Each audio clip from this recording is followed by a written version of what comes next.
Very good morning, dear students. Welcome to Learning Radius Current Affairs 2021 discussion. In the last two videos, we discussed 20 topics. In all series, we know we discuss 10 topics each. In this series, we'll be discussing the next 10 topics. And always keep your focus high.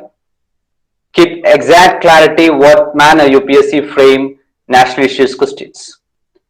Understand the topics right from that angle. At the same time, work out the question paper. Work out the Learning Radius Premium Preliminary question papers and get an edge in your total preparation. And in today's discussion, we are having the next 10 topics to cover. That is enhanced version of Pinaka. Haryana passes bill for recall. Roshni Act, Bulk Drug Park, Kalvari class of submarines, Luhri Hydropower project, Task Force for preparing a roadmap on imparting technical education in mother tongue, ADB financial management reforms, APEDA action plan for millets and millet products, and 2 new army force with focus on reforms. So the 10 topics are 2 new army posts with focus on reforms, APEDA action plan for millets and millet products, ADB financial management reforms, Task Force for preparing a roadmap on imparting technical education in mother tongue, Luhri hydropower projects, Kalvari class of submarines, Bulk Drug Park, Roshni Act, Haryana passes bill for recall, and enhanced version of Pinaka.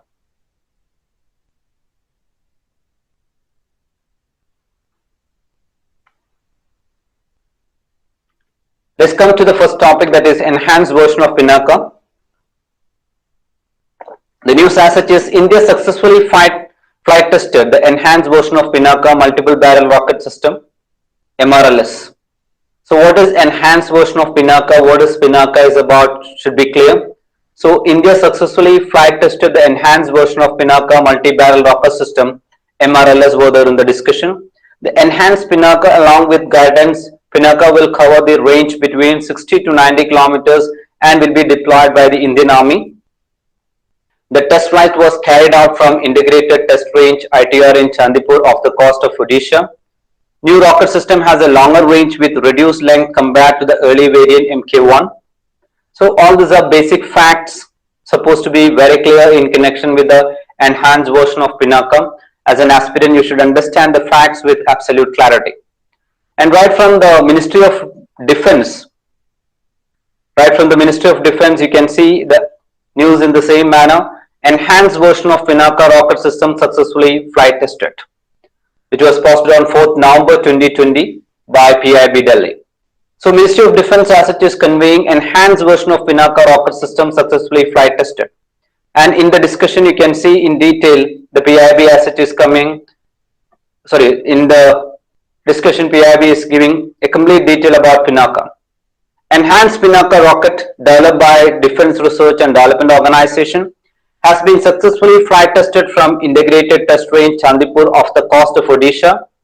Today, 4th November 2020, development of enhanced Pinaka system was taken up to achieve longer range performance compared to earlier design with reduced length. The design and development has been carried out by Pune-based DRDO laboratories, namely Armament Research and Development Establishment, ARDA, and Highly Energy Materials Research Laboratory, HEMRL. So PIB gave a complete detail what is Pinaka rocket is about. And a total of 6 rockets were launched in quick succession and the test met complete mission objectives. Once again, UPSC asks questions in the same manner. A total of 6 rockets were launched in quick succession and test met complete mission objectives. Rocket tested have been manufactured by Economic Explosive Limited, Nagpur, to whom the technology has been transferred. All the flight articles were tracked by range instruments such as telemetry, radar and electro-optical tracking system which confirmed the flight performance. Last year they asked in connection with the solar water pumps. In solar water pumps, they asked the technical side of solar water pumps. Two statements they asked, both statements were wrong. So in that manner, you can expect question from Pinaka. Here I have read all the flight articles were tracked by range instruments such as telemetry, radar, electro-optical tracking system which confirm the flight performance. Enhanced version of the Pinaka rocket would replace the existing Pinaka Mk1 rockets which are currently under production. Now that's about the discussion right from PIB related to Pinaka. Now Haryana passes bill for recall. Another constitutional related current affair, and an exact clarity regarding the bill and the possibilities of new bills in connection with that from mains perspective you also can think. Now here Haryana Panchayati Raj Second Amendment Bill 2020, the bill is very interesting and the bill is having some clarity too, or the bill is having specific clarity too. The Haryana Assembly passed a bill which provides the right to recall members of Panchayati Raj institutions. Right to recall members of Panchayati Raj institution to those who elected them and gives women 50% reservation in these rural bodies. The bill allows the recall of village sarpanch and members of the block level panchayat samitis and district level zilla parishad if they fail to perform. If panchayat members fail to perform, the common people can recall them. So that is about the bill. The bill allows the recall of village sarpanch and members of the block level panchayat samitis and district level zilla parishad if they fail to perform. And other provision of the bill proposed 8% reservation to the more disadvantaged among the backward classes. So that is another provision in that. So in newspaper, in Hindu, it was very clear, Haryana clears bill on right to recall panchayat members, the Hindu. Amendment Bill 2020 also gives 50% reservation to women in rural bodies. The Haryana Assembly on Friday passed a bill which provides the right to recall members of Panchayati Raj institution to those who elected them and gives women 50% reservation in these rural bodies. The bill also proposed 8% reservation to the more disadvantaged among the backward classes.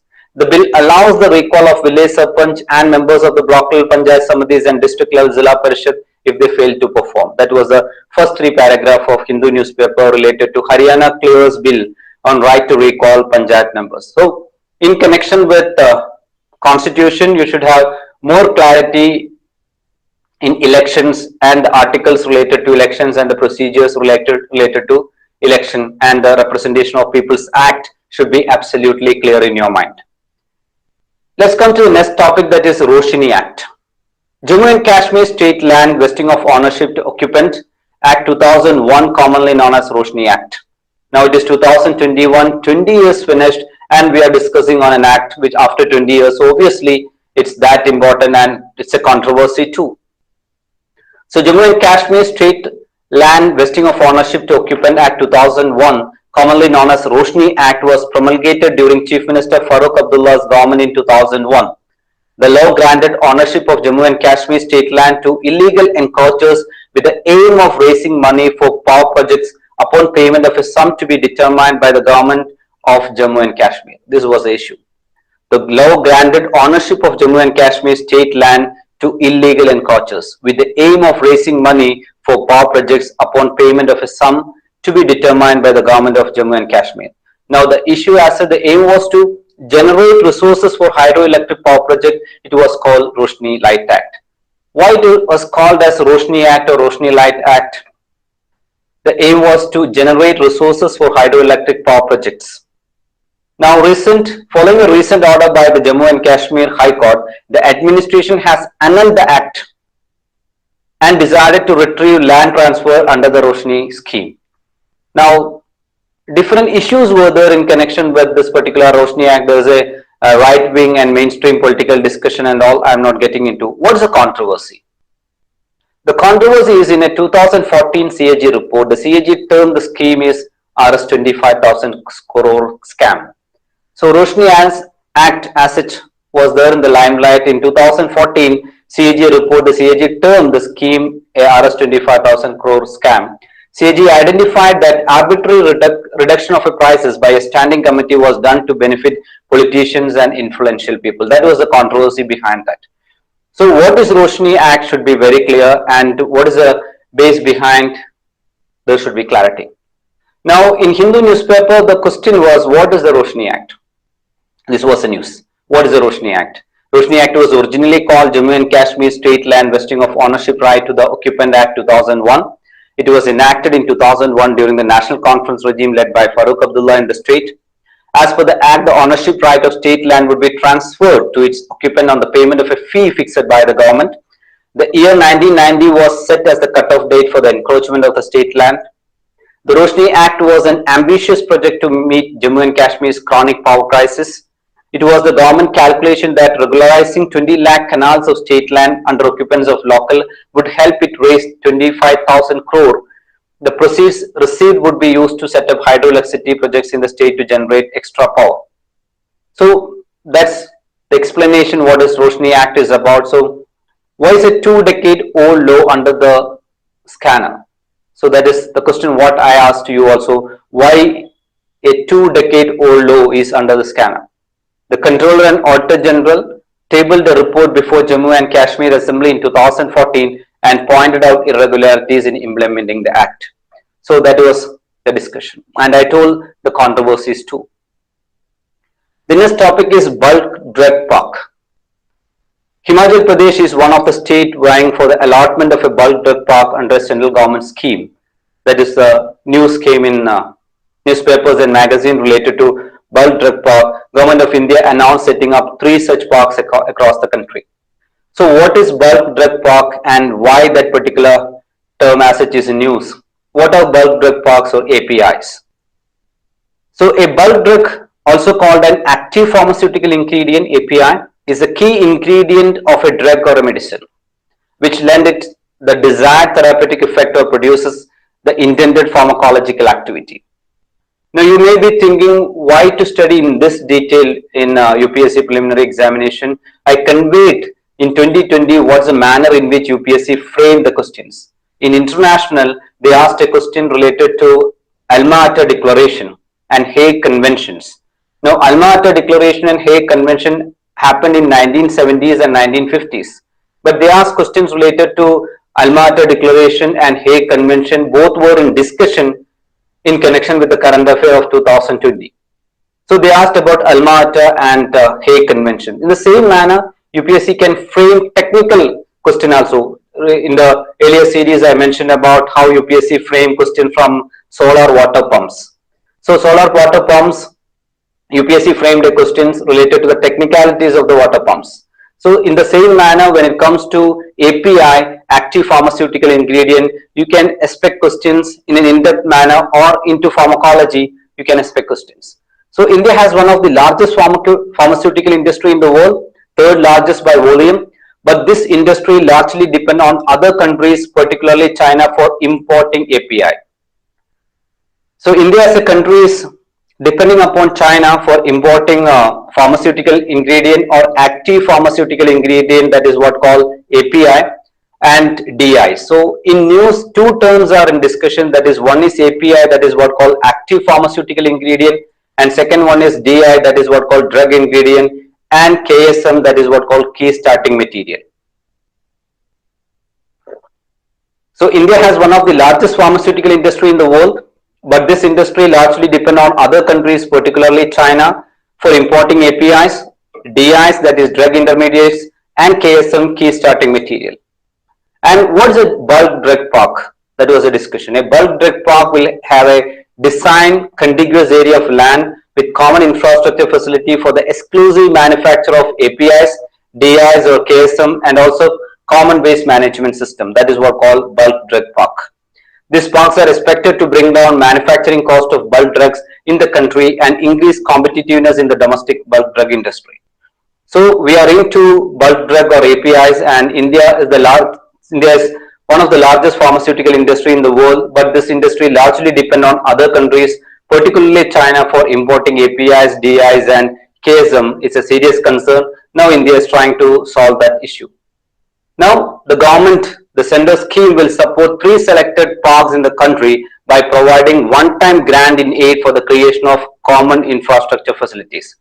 The grant in aid will be 70% of the cost of the common facilities, but in the case of Himachal Pradesh and other hill states, it will be 90%. The center will provide a maximum of Rs 1000 crore per park. This is the discussion is about.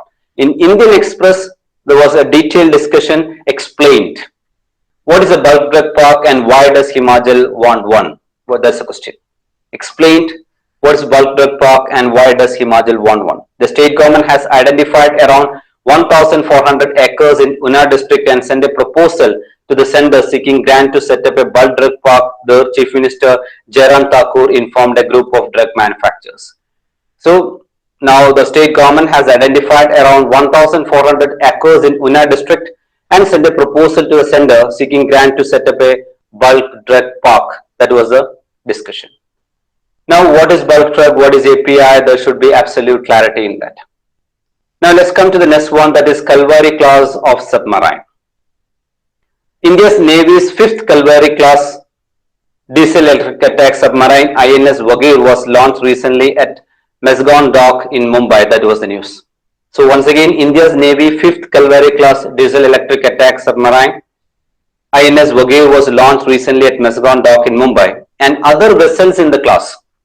So an aspirant should have an idea about INS Kalvari, INS Khanderi, INS Karanch, INS Vela and INS Wangshir. So hearing this news, India's Navy's 5th Kalvari class diesel electric attack submarine INS Vagir was launched recently by Mazagon Dock in Mumbai.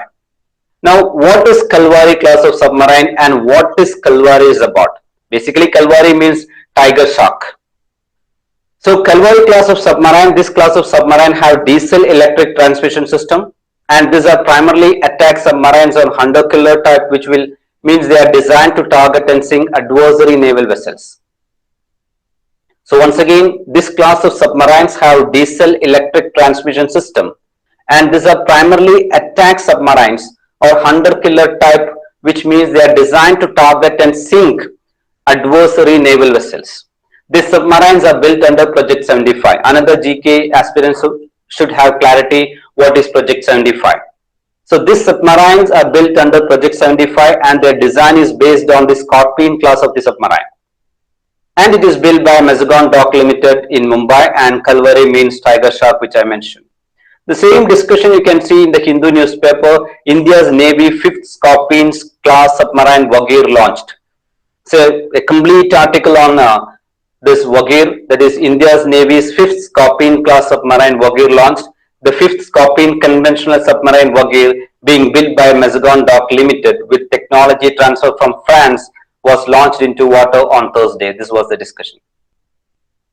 The 5th of the Indian Navy Kalvari class submarines of Project 75 has been launched on November 12 at the Kanauji Angle Wet Basin of MDL, the Navy said in a statement. So that was the detailed discussion in the newspaper regarding the Vagir launching. So Kalvari is important. At the same time, the INS Kalvari, INS Khanderi, INS Karanch, INS Vela, INS Wangshir, clarity should be there. At the same time, the new one Vagir in discussion. So there should be clarity more in connection with Vagir. Next is Luhri Hydropower project. Cabinet Committee on Economic Affairs (CCEA) has approved funding to the tune of 1,810 crore for the 210 megawatt Luhri Hydropower project on the Satluj River in Himachal Pradesh. The project is located in Shimla and Kullu district. So, right from current affairs, Luhri Hydropower project is in discussion. All the GK and static area related to that should be very clear in your mind. At the same time, the Satluj River and the details related to. So, Cabinet Committee on Economic Affairs (CCEA) has approved funding to the tune of 1,810 crore for the 210 megawatt Luhri Hydropower project on the Satluj River in Himachal Pradesh was in discussion, and the project is located in Shimla and Kullu district. The hydropower plant is expected to generate 758 million units of electricity annually. So that is about Luhri Hydropower project. And Hindu newspaper came with the same discussion. The major heading was CCEA approves 1,810 crore investment for 210 megawatt hydropower project in Himachal Pradesh. So as an aspirant, that project should be clear, the static area should be clear, at the same time the geography in connection with the entire project should be absolute in your mind. The panel chaired by Prime Minister Narendra Modi approved the investment for the project located in Himachal Pradesh. The Cabinet Committee on Economic Affairs on Wednesday approved funding to the tune of 1,810 crore for the 210 megawatt Luhri Hydropower project on the Satluj River in Himachal Pradesh was the discussion. Now, let's come to the next topic. Task Force for preparing a roadmap on imparting technical education in mother tongue. Once again, Task Force for preparing a roadmap on imparting technical education in mother tongue. Now, mother tongue is very important to have absolute clarity in connection with the content of any areas. So, Union Education Minister has set up a task force for preparing a roadmap on imparting technical education in mother tongue. It's a great step, technical educations in mother tongue. So we will be having practical application sense in our mind when we go with technical education in our mother tongue. The task force will set up under the chairmanship of Secretary Higher Education. It will lead to students pursuing the professional courses such as medicine, engineering, law, etc. in their mother tongue. Once again, it will lead to students pursuing the professional courses such as medicine, engineering, law in their mother tongue. Rather than a current affairs, a very good news, because we will be able to study MBBS, BTech, law and all in mother tongue. So the application will be superb. At the same time, application will be very specific because students will have more clarity because they are studying all the technical side in the mother tongue as such. So that the task force for preparing a roadmap on imparting technical education in mother tongue. At the same time, the constitutional side related to the mother tongue should be very clear in your mind. In aim to not imposing any language on any student. So understand that it is not to impose any language on any student. It is basically to give more clarity. Students are not deprived of technical education due to lack of knowledge of English language. This is the base. Now the Press Information Bureau, Ministry of Education, Union Education Ministry set up a task force for preparing a roadmap on imparting technical education in mother tongue. This was a news by PIB. And PIB discussion comes in this manner. Union Education Minister Sri Ramesh Pokhriyal Nishank has set up a task force for preparing a roadmap on imparting technical education in mother tongue. Here today, the task force set up under the chairmanship of Secretary Higher Education will take into consideration the suggestions made by various stakeholders and will submit a report in a month. So try to have more clarity regarding the constitutional side of mother tongue, at the same time understand the nature and character of this particular proposal and this particular initiative, that is a task force for preparing a roadmap or imparting technical education in mother tongue. And the minister said that no language will be imposed on any student, but enabling provision should be made so that dry students are not deprived of technical education due to lack of knowledge of English language. Next is ADB financial management reforms. ADB India signs $50 million loan to boost Bengal's financial management reforms. It's a $50 million policy-based loan to improve financial management procedures and operational efficiencies aimed at achieving more fiscal saving, promote informed decision-making and improve service delivery in West Bengal. It is more into economic and social development. At the same time, you should have clarity regarding financial management reforms. So here, ADB India signed $50 million loans to boost Bengal's financial management reform. That was the discussion. Integration of the state's financial and information system through the program's whole of government approach will help improve delivery of public services and generate fiscal saving that could help the state augment growth, enhancing development financing was the discussion behind. Now, right from PIB, they conveyed things very clearly. Ministry of Finance, ADB India signed $50 million loan to boost West Bengal's digital platform for public finance reforms. That was the news. And that was posted on 2nd December 2020 by PIB. So, Ministry of Finance, ADB India signed $50 million loans to boost West Bengal's digital platform for public finance reforms. And this was the first paragraph. Asian Development Bank and the Government of India here today signed a $50 million policy-based loan to improve financial management procedures and operational efficiencies aimed at achieving more physical saving, promote informed decision making, and improve service delivery in the state of West Bengal. This was the discussion in connection with that. Now let's come to the next topic, that is APEDA Action Plan for Millets and Millet Production, or Millets and Millet Products. APEDA is preparing a prospective action plan for increasing export of millet and millet products for a period of 5 years, that is 2021 to 2026. Fundamentals related to what is millet, what is the geography behind millets, and at the same time what is APEDA should be clear in your mind. Here the discussion is APEDA is preparing a prospective action plan for increasing export of millet and millet products for a period of 5 years, that is from 2021 to 2026. Considering the potential of increasing export of millets and millets products and the focus given by government for development of millet sector of nutri-cereals, APEDA is formulating a strategy with Indian Institute of Millet Research and other stakeholders like National Institute Nutrition, SFTRI, and Farmer Producer Organization for prospective planning for 5 years for promotion of millets and millet products. So what is the base and action plan for increasing export of millet and millet products for a period of 5 years? That is a fundamental discussion. And what is millets? We all know what is millet. Millet is a common term to categorize small seeded grass that are often termed nutri-cereals and includes sorghum, pearl millet, ragi, small millet, foxtail millet, proso millet, Bernard millet, Cordo millet, and other millets. So millets are the cereal crops, generally small seeded and known for high nutritive value. So that is basically millet is about. Now, Press Information Bureau (PIB) gave a complete detail regarding the same. Ministry of Commerce and Industry, APEDA strategizes action plan for the promotion of millets and millet products with IIMR. This was the discussion. Considering the potential of increasing exports of millets and millet products and the focus given by government for development of millet sector of nutri-cereals, APEDA is formulating a strategy with Indian Institute of Millet Research and other stakeholders like National Institute Nutrition, CFTRI, and Farmer Producer Organization for prospective planning of 5 years for promotion of millets and millet products. In this regard, a meeting was organized by APEDA with IIMR on 2nd December 2020 under the chairmanship of Chairman APEDA. This was the news. So, what is APEDA is about, what is millet is about, what are the fundamentals related to millets, that is the geography and agriculture related to, and the characteristic features of millets. There should be clarity in your mind. At the same time, the new discussions coming under APEDA. And in this series, the final topic is 2 new army posts with focus on reforms.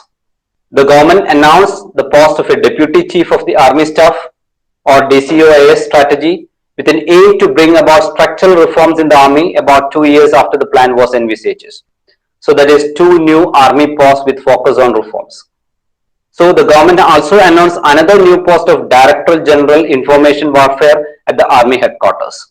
So Deputy Chief of the Army Staff and at the same time Director General Information Warfare at the Army Headquarters confirmed an official who is from security establishment and is aware of the development. DCOIS strategy was created to deal with military operations, military intelligence, strategic planning, and operational logistics. So, here in this discussion, the DCOIS will oversee the work of the Director General of Military Operation and that of the Director General Military Intelligence too. Now, here, Hindustan Times has given a news. Government announces new army post with focus on reforms. Hindustan Times. The government on Thursday announces the post of Deputy Chief of the Army Staff or DCOIS with an aim to bring about structural reforms in the army about 2 years after the plan was envisaged. So that was the discussion right from Hindustan Times, that is the government on Thursday announced the post of a Deputy Chief of the Army Staff or DCOIS and with an aim to bring about structural reforms in the army.